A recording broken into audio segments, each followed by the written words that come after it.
Hello and welcome.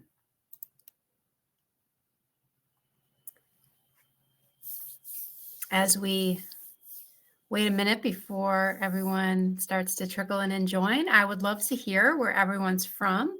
If you want to put in the chat, I'm in Ohio and it's kind of dreary and rainy and drizzly.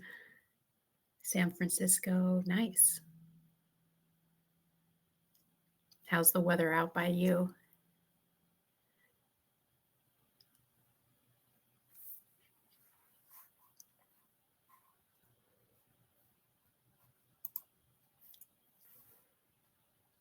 All right.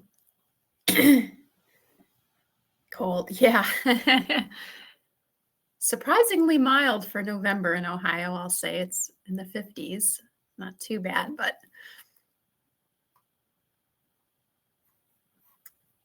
yeah, 40s. Yeah, that's cold. Florida, Emily, that's great.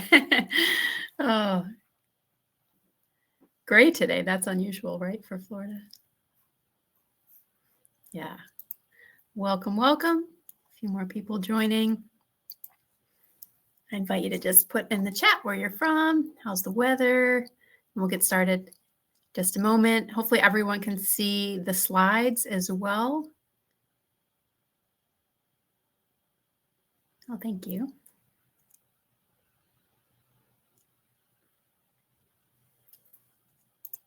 All right.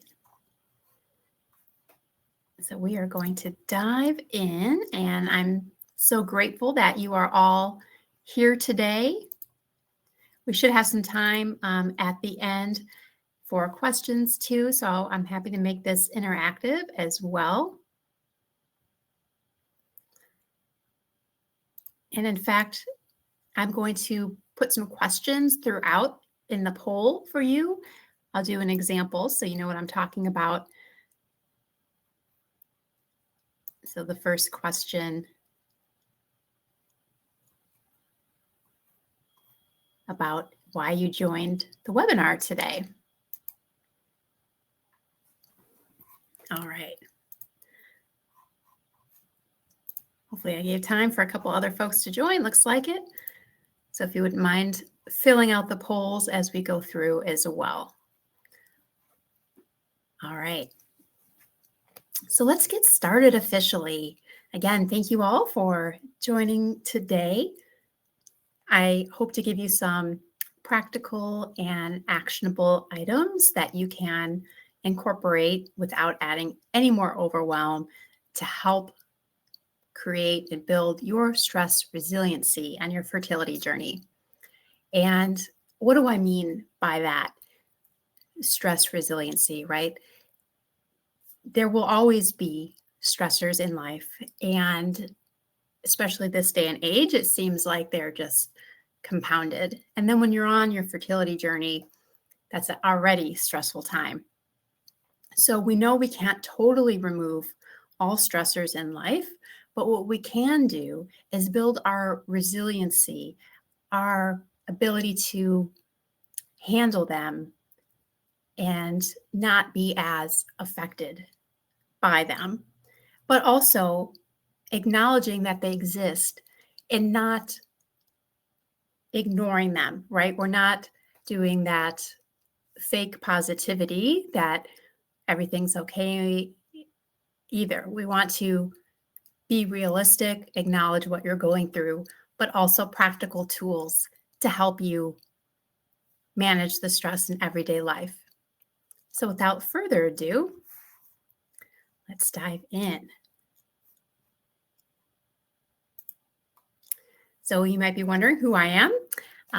If I haven't met you yet, hi, my name is Margot Thornton, and I am one of the Hormone Health Clinic practitioners here at Mira.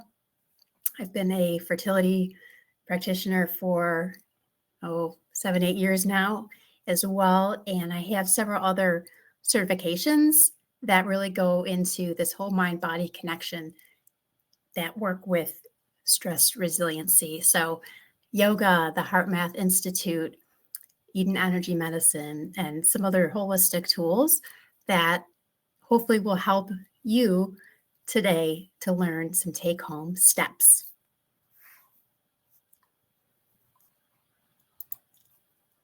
And just a disclaimer that this presentation is for educational and informative purposes only and may not be construed as medical advice. The information in this presentation is not intended to diagnose or treat any condition. The information is not intended to replace medical advice offered by your physician. Fertility practitioners from the Mira Hormone Health Clinic do not provide diagnoses, treatment adjustments, or medication prescriptions. Our services are not a substitute for doctors' advice, treatment plans, or diagnoses. If you experience an emergency, of course, contact your healthcare provider. All right. So why does stress matter on your fertility journey? So you may already be aware, of course, that stress will affect hormone balance. And it can really disrupt this delicate balance that we have, which could even lead to interrupted ovulation or cycle irregularities. And there's always going to be some level of stress, but there's a difference between chronic stress and maybe just an occasional stressor. And it's that chronic prolonged stress that can really result in elevated cortisol levels, and that can even cause blood sugar dysregulation and can cause inflammation, and it's a vicious cycle. So that's what we really want to focus on, because that also has a direct effect on our hormones. And specifically, progesterone is one that suffers a lot when we're under stress. And if you don't know about progesterone, it is one of the hormones needed to not only get pregnant, but also to sustain a healthy pregnancy as well. So it's really important. And then, of course, managing stress will support your overall health. Effectively managing stress can help not just your emotional and mental well-being, but your physical health as well, from the points I mentioned.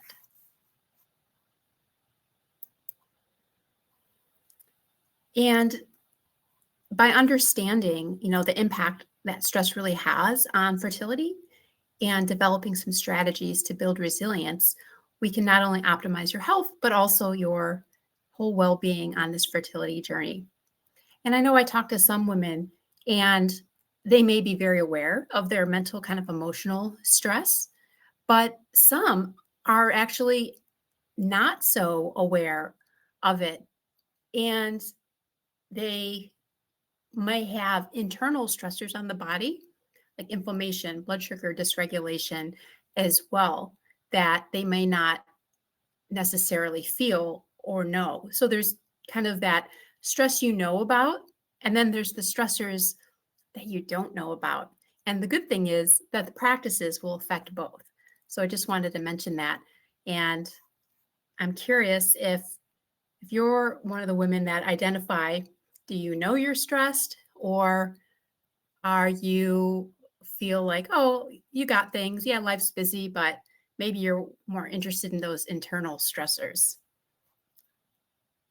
I don't think I have necessarily a poll question, but if you want to put in the chat, internal stressor or external stressor, external being, physical, mental, you're stressed, or internal, maybe you don't know.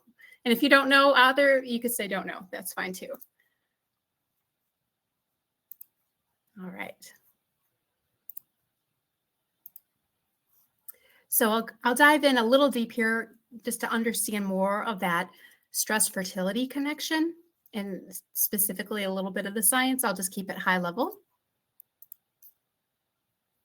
But the hormonal connection, as I mentioned, is so key, really regulating cortisol, and I'll even add blood sugar out there, are really like the foundations that you want to start with when you're working on optimizing your fertility, because having these two things solid is so key to your starting point.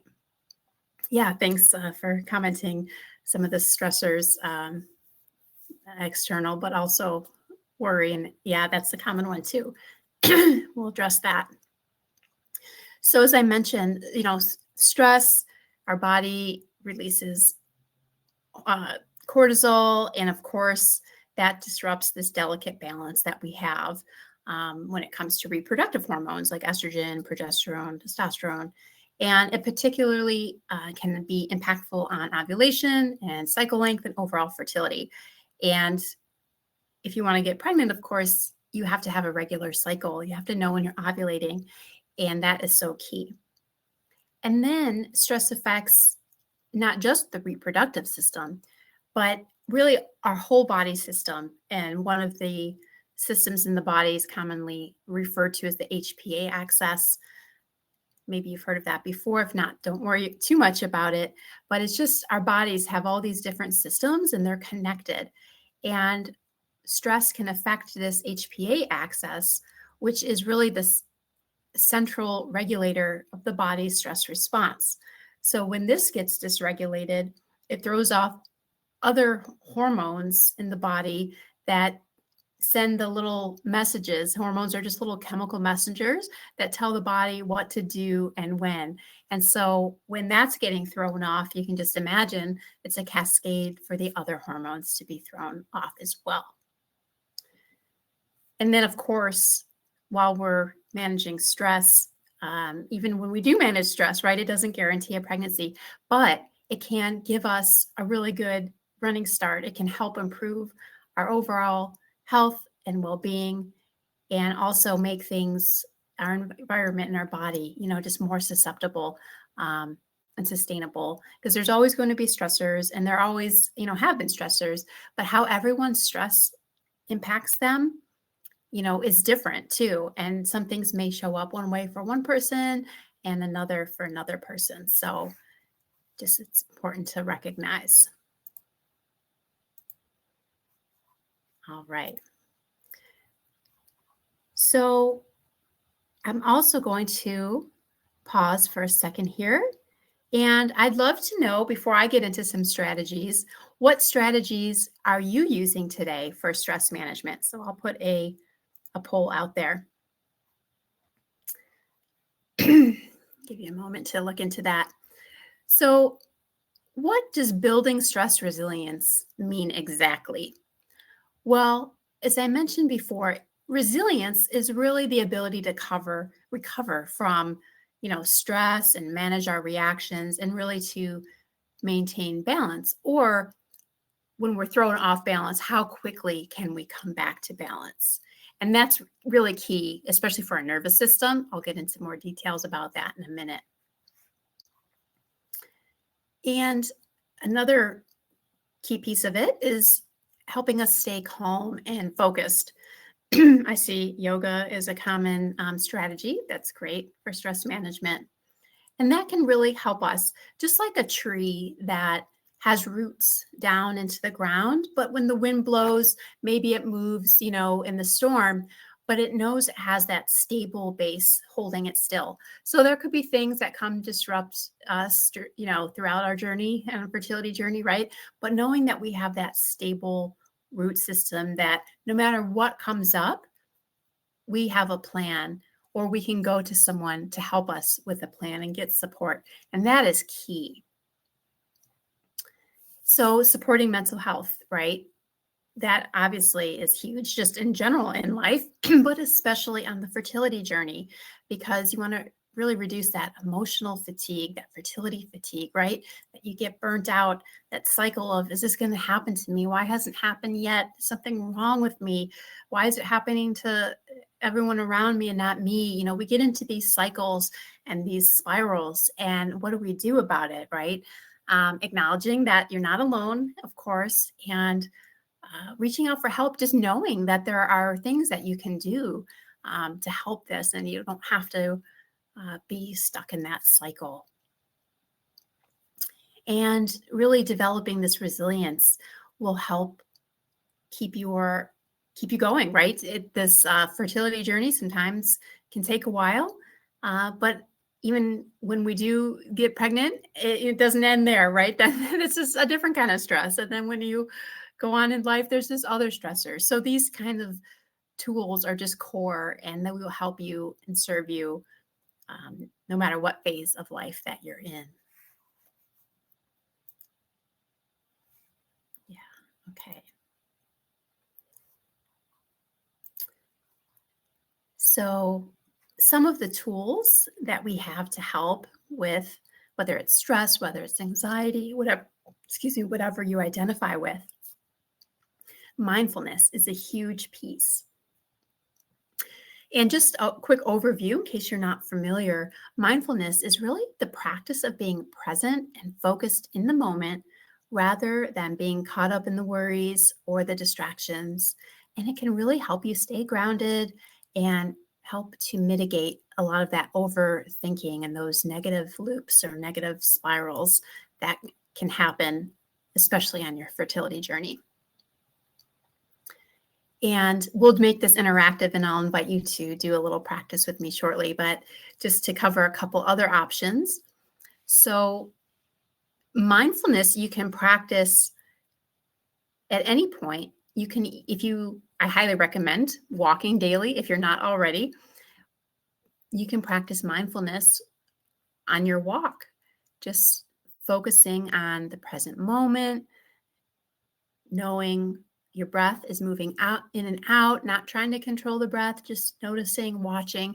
Think of it as you're being the witness. You're just observing everything around you and being curious and appreciating, oh, maybe the sun's coming out now after a cloudy day, or just kind of appreciating the small things, or maybe something's not positive and you're just aware of that. Like, oh, I'm mindful that there's a pain in my right shoulder today.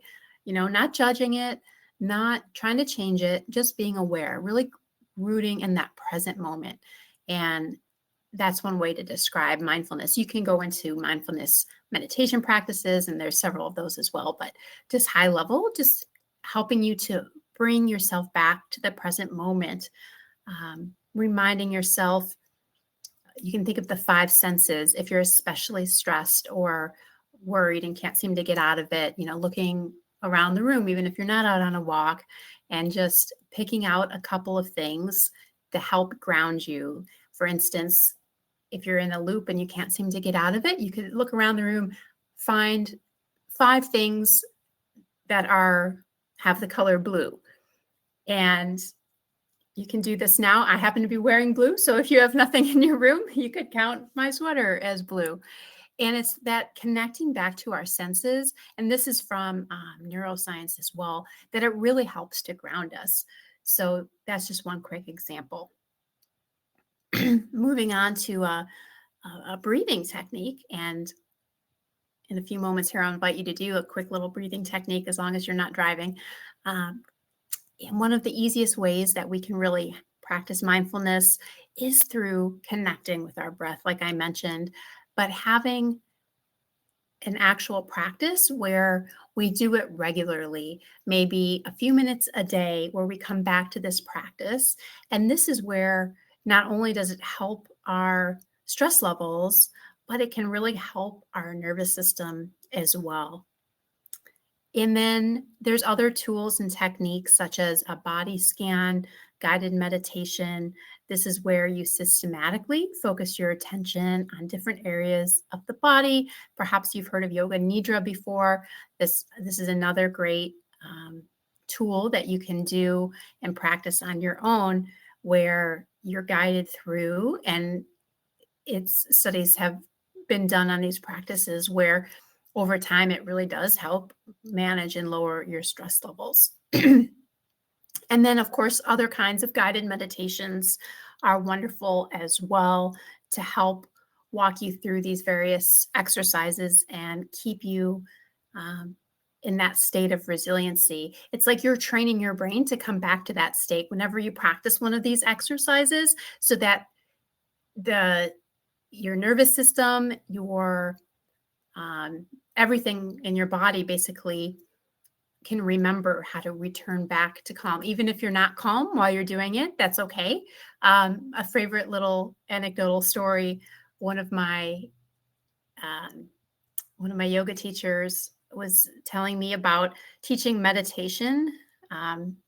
And they had a group of monks where they did a study. So you would think that like monks who've meditated for 25 years or something like that, that they would be, really focused and expert meditators and all of this. At least that's what I thought. Well, it's interesting. On this study, even when monks go to meditate, their mind starts to wander the same amount of time as everyone, as you and me. No one escapes that mind wandering. The difference with the monks is that they're able to bring their focus back faster. So that's what another practice that you can build is bring yourself back to that calm, focused state faster. So doing these exercises helps with that. Hope that makes sense. So I just want to check in and see how everyone is doing. And I'm going to send out another poll in just a second here. But first of all, so I focused a lot on some mindfulness, meditation, breath work.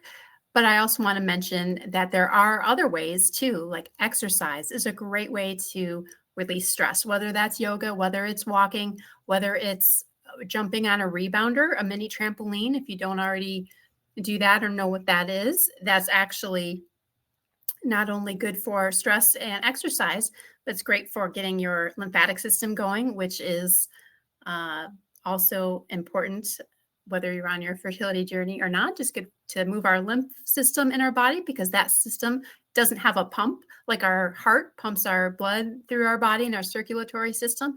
Our lymph needs some support. So stretching, walking, yoga also can help with the lymph, but even just like bouncing on a rebounder for a minute a day has been shown to help improve your immune system, for instance, because it helps with the lymphatic fluids in our body. Just a side note there, wanted to mention that. So exercise is so big for stress management, but also all the benefits that you get from exercise for, metabolic, cardiovascular reasons, and blood flow, which is so important for fertility. Even just, walking 30 minutes a day is super, super beneficial on so many levels. I'm curious how many people have the ability to incorporate walks daily out in nature, bonus points. But even if you live somewhere where maybe you have to go inside or on a treadmill or something like that, I highly, highly recommend it. All right. And then we'll touch just briefly on nutrition, because when we're stressed, oftentimes that will deplete our body of certain nutrients, like magnesium will be leached out of our body because our stress levels are too high. So it's really important that you're getting enough of these nutrients, especially on your fertility journey, such as omega-3s. Eating high quality, healthy fats are good, like salmon, avocados, walnuts, olive oils. But oftentimes we may need to supplement for some of these nutrients to get enough. Zinc is really key. Vitamin B6, vitamin C, magnesium, all of these things are really important on your fertility journey as well. And also to help nourish your body if you've been stressed, especially if you've been on some form of birth control previous in your life, that can really deplete your body of some of these key nutrients as well. So it's important to note that too. And if you're ever curious what supplements you should take specifically for your unique situation, then I highly recommend booking a session either with me or one of our other hormone health practitioners at the Mira Clinic, because that can really give you a personalized view. So you're not, wasting money on maybe supplements that are not the right ones for you specifically. You want to get the good quality ones that are going to help you on your journey. Okay. So before we get into this specific technique here, I would love to know if you have already had a session with the Hormone Health Clinic, since I just mentioned it. What motivated you to attend your initial session? Was it about supplements, for instance, or maybe one of the other reasons? I just put a poll in the chat there. All right. Yeah. And thank you for participating in the polls. So I'd love to introduce a quick coherence technique, as it's called here. It's a little quick exercise, and I'm going to invite all of you to participate if you're up for it, provided you're in a place that you can do so. And I'll describe it first for a little bit, and then I'll walk you all through it and then show a little bit more of the benefits and why this is so good. So this is from the HeartMath Institute, and they have done a lot of studies on the benefits of doing these practices to not only reduce stress and increase our emotional well-being, but also to improve heart rate variability and increase our resiliency. So with our nervous system, we have these two different arms of our nervous system, the fight or flight, the sympathetic nervous system, and then the parasympathetic, or the rest, digest, and reproduce side of the nervous system. And many of us spend a lot of our time in that fight or flight kind of mode, and probably not enough in the rest, digest, reproduce mode.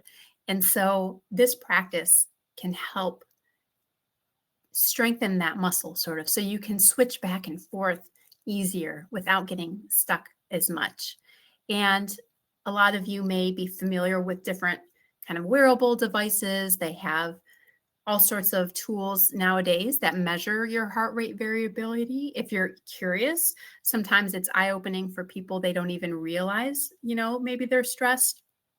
Heart rate variability is popular with like athletes nowadays as well, for optimal performance and just overall health. If we have a higher heart rate variability, that's better predicted outcomes. So whether you have like a Fitbit or maybe Apple Watch or Oura Ring or all these different wearable things, often many of them will track that as well. So that can be helpful to know.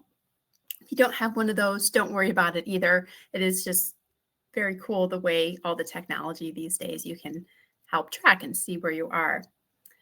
Without further ado, I will walk you through a quick exercise. Only will take about 2 or 3 minutes, and I would love if you could participate. You don't have to do anything other than make yourself comfortable and follow along. So if you're open to that, I'd love to hear just yes in the chat.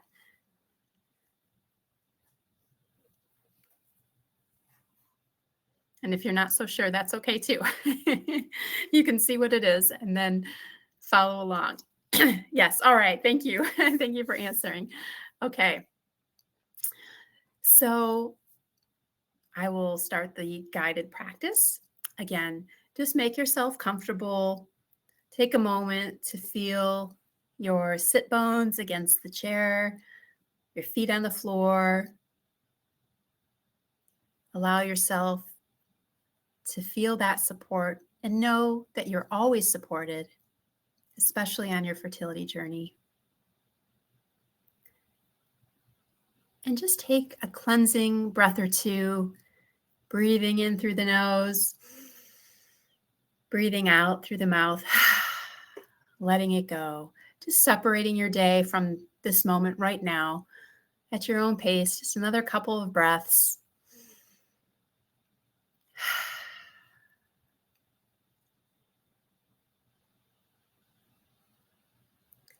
And if you're comfortable closing your eyes, I invite you to do so, or you can just keep a soft focus with your gaze, not staring at any one thing. And now bring your awareness to your heart center. You can place a hand over your heart or just place your awareness there. And just breathe.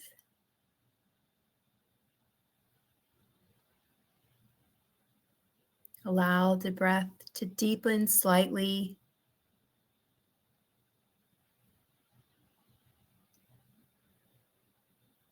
Keeping that awareness at the heart center.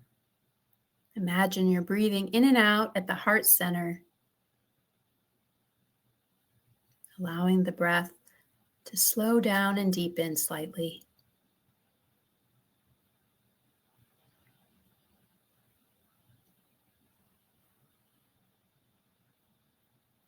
As you breathe, begin to find a rhythm with your breath.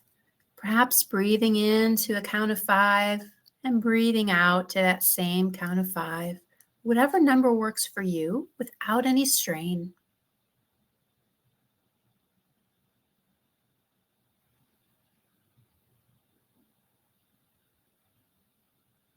Awareness on the breath, the heart center.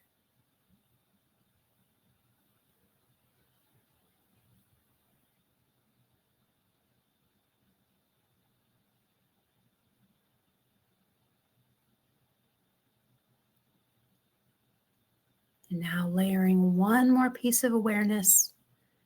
Bring to mind something that brings you joy, love, or appreciation. Maybe it's your favorite person in the world, a vacation spot. Maybe it's just feeling the sun on your face.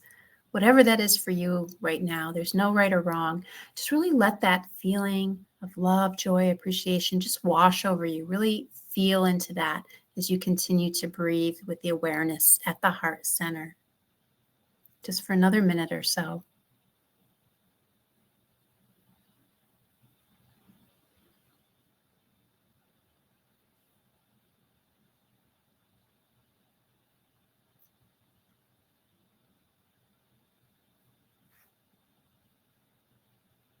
If the mind wanders, just bring it back, feeling that love, joy, and appreciation.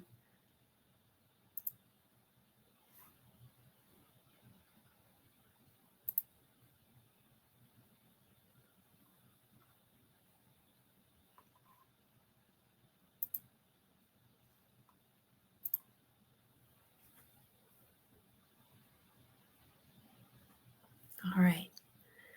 Now leaving off any control of your thoughts, letting go of any control over your breath. Once again, let your breath return to its normal rate and rhythm.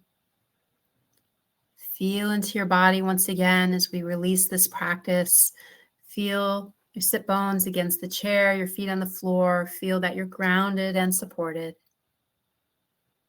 And you can open your eyes if you had them closed, make any movements or stretches you need to make, and then come back to the presentation here. So that was just a really brief practice. And if you did follow along, I'd love to hear if you feel different after practicing that, even just for like 2 minutes or so. If you can practice that 2 to 5 minutes, even a day, that will be enough to help train your nervous system to calm down and engage that parasympathetic rest, digest, and reproduce part of our nervous system. So it may take some time to get into a habit of that, but if you can do that for yourself, it really has a profound impact. And I have a visual just to show exactly some of the impact that it has. So here's a heart rhythm pattern of an individual that's showing the heart rate variability when they're feeling an emotion, frustration in this case. And if you didn't know, frustration also can raise cortisol the same way stress does. So that's something to be aware of. But you see how it's kind of jagged and incoherent. That's not what we want. We want the bottom graph there where it's coherent and it's a smooth pattern. And that's the measured metric of our heart rate. Our heart coherence is what we call it in the HeartMath Institute. And that's what we're going for. So I love this, this visual to show the difference. Hopefully that was helpful. All right. So just a couple more slides, and then if anyone has questions, I'd love to address those. So the other part of managing stress, or really creating resiliency, is prioritizing sleep and rest. And I know this can be tricky in our fast-paced lives and in our culture and society these days, but it's really crucial to establish a consistent sleep schedule and to practice sleep hygiene. And what does that mean? Well, going to bed and waking up roughly the same time each day, even on weekends. And along with that, I'll throw in there, this helps balancing our circadian rhythm too, but bonus points, if you can get outside and get sunlight on your eyes, or at least sit by a window, worst case, first thing within an hour of waking in the morning, that's really great at helping to regulate your circadian rhythm. And that is so important too. So part of that with the natural sunlight in the morning, also limit the screen time on the eyes before bed, because that can disrupt our sleep circadian rhythm patterns as well. Because that blue light from the devices can really disrupt our natural sleep-wake cycle. And then, of course, avoid caffeine and alcohol. If you're on your fertility journey, hopefully you're avoiding alcohol as much as possible, and maybe just limiting your caffeine, but especially near bedtime, because that can disrupt your sleep as well. And then ideally creating a calming bedtime routine. Maybe that's when you do a little meditation, or you read a little bit of a book that you love, or something that you're doing for yourself to help you unwind. And then also take into account your actual room, your bedroom, your sleep environment. Keeping the room as dark as possible and a little bit cooler actually has been shown to promote better quality sleep as well. And then maybe practice one of these relaxation techniques, like the deep breathing, or the progressive muscle relaxation, or like the yoga nidra, or the exercise I just walked you through. If you do any of these before bed, that can help you as well. And sometimes it's just remembering to prioritize this, right? Get caught up in our busy day, and then sleep is we know we need it, but sometimes it's just not a priority. So just want to bring that to mind. And then another aspect of building stress resilience is really having a look at your self-talk. I like to start off with first doing like an audit of how you talk to yourself, because it is so powerful. And just noticing where you're at today, and then just be aware, do you talk to yourself the way you would talk to your best friend? So if not, I invite you to just be curious and watch those patterns and just notice what happens. And then after you're just observing your self-talk, then you can layer in some maybe guided visualizations or positive self-talk to help you on that path. So we all have doubt. We all have self-doubt and things. It's totally normal. Not trying to judge ourselves here, but just to bring awareness that the patterns where maybe we're going into a negative spiral about something when something happens, or we know this about ourselves, so that we can better prepare to support ourselves. So maybe you call a friend when you're having a big day, or you're going for blood work, or whatever it is that triggers you.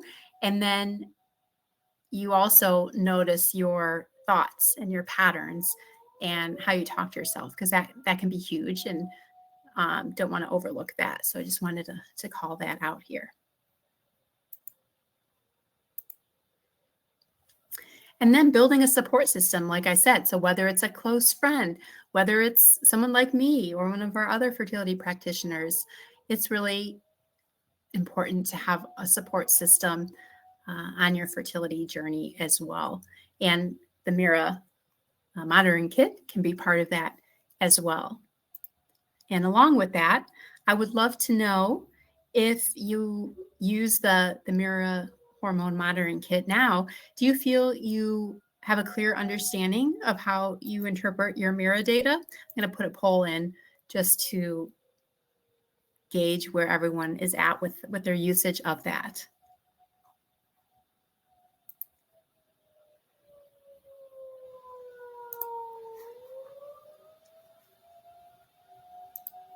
Yeah, thank you for answering that. Great. So let's just summarize here. Creating a daily stress resilience routine. Ideally, you could start in the morning. Maybe you have a short little meditation practice that you do. I know personally, I found it helps to do a quick little grounding or centering practice, and it helps set the tone for your day. And then, as I mentioned, although it's not listed here, if you can, get sunlight on your natural eyes, even for 5 to 10 minutes within the first hour of waking also is really good for your circadian rhythm. And then prepare a nourishing breakfast, focusing on whole foods, nutrient-dense foods, healthy fats, fiber, and protein at every meal is so important. Ideally, if you can get some movement first, in the morning, that's great, even if it's just a 20-minute walk or some gentle stretching. And then again in the evening, maybe taking a journal out or writing an app on your, using the notes app on your phone, even whatever is easier for you, and just write down the top 3 things that you're grateful for. Even just that practice alone, the practice of gratitude, is huge. And then, as I mentioned, establishing a calming bedtime routine to help promote restful sleep. And these are things that can have a big impact, even though they're just small, simple things, but they can really help in your day-to-day life.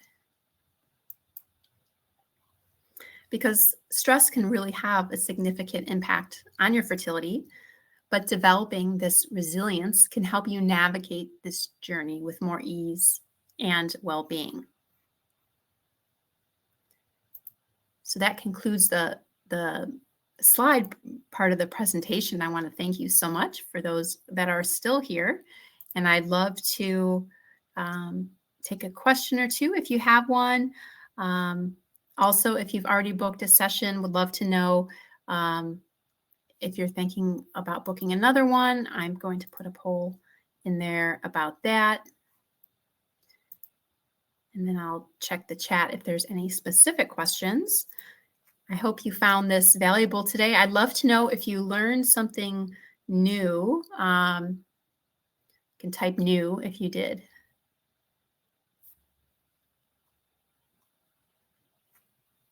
Or if it was just a reminder and maybe refocusing and reprioritizing things that you already knew, but maybe just needed a gentle reminder to put them in practice again. I know it's good for me to have those reminders as well. Thank you again for participating in the polls. Appreciate that. Yeah, wonderful. Great. I'll give it one more minute just to see if there's any questions that I can address. And I love really empowering women to make that correlation between what's going on with how you're feeling, what's going on with your cycle, and if you're using Mira, noticing the data and noticing the fluctuation and changes that tie back to how you're feeling. And that really helps build your intuition because you know yourself what's right for you. And sometimes we just need to clear the noise and be reminded, because that's where our power is as women, and really trusting the intuition more. And I love having that data to validate and back it up. So when you maybe go have a conversation with your doctor, or maybe you just know what's right for you, whether it's your fertility journey or not, about certain things, it's really powerful. All right, just checking the chat here. Wonderful. So I hope you enjoyed the session today. If you have any other questions, I'd love to invite you to book a session with me to go into a deeper dive about your fertility journey in the Mira Hormone Health Clinic.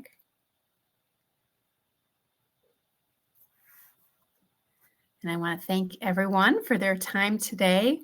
It's been a pleasure, and I wish you all the best, and stay safe and find yourself support on this journey, and know you're not alone, whether it's from me or someone else. I wish you all the best. And thank you so much. I don't see any other questions today. So with that, we can wrap up and enjoy the rest of your day. Thank you so much.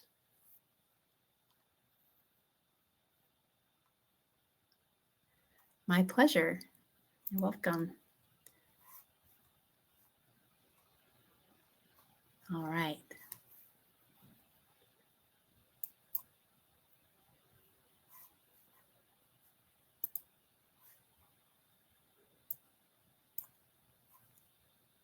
Bye, everyone.